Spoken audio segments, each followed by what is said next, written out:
அருமையானவர்களே, சந்தோஷமாக இருக்கீங்களா?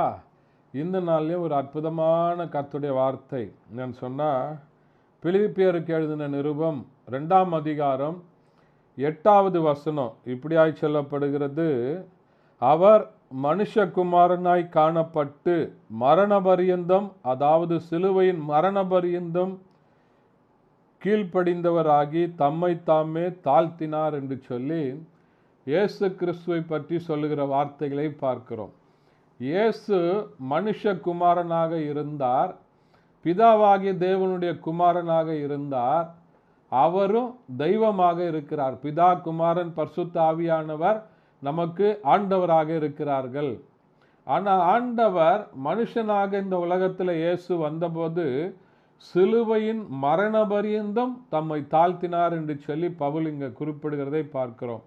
ஒருவேளை இந்த உலகத்தில் மனுஷனுடைய பாவங்கள் மன்னிக்கப்பட வேண்டும், மனுஷன் ரட்சிக்கப்பட வேண்டும் என்று சொன்னால், வானத்தின் கீழே பூமியின் மேலே மனுஷன் ரட்சிக்கப்படும்படியாய் இயேசு என்னும் நாமத்திற்கு மாத்திரமே அதிகாரம் உண்டு. இயேசுவின் நாமத்தினால நீங்கள் கேட்கும்போது தான் உங்களுடைய பாவங்களை மன்னிக்கிற அதிகாரத்தை ஆண்டவர் உங்களுக்கு தந்திருக்கிறார். இயேசுவின் நாமத்திற்கு தான் அந்த அதிகாரத்தை தந்திருக்கிறார். எவ்வளவு பெரிய உயர்வை ஆண்டவர் தந்திருக்கிறார் பார்த்தீங்களா? ஏன்னு சொன்னால், இயேசு மரண பரியந்தம் தம்மை தாழ்த்தினார். தாழ்மை என்பது ஏதோ நம்முடைய சரீரத்தில் வெளியரங்கமாக வருவதல்ல, உள்ளான மனுஷனுக்குள்ள வருகிற காரியம். நீங்கள் உயர்த்தப்பட வேண்டும் சொன்னால், முதலாவது நீங்கள் ஆண்டவருக்கு முன்பாக உங்களை தாழ்மை உள்ளவர்கள் ஆக்க வேண்டும்.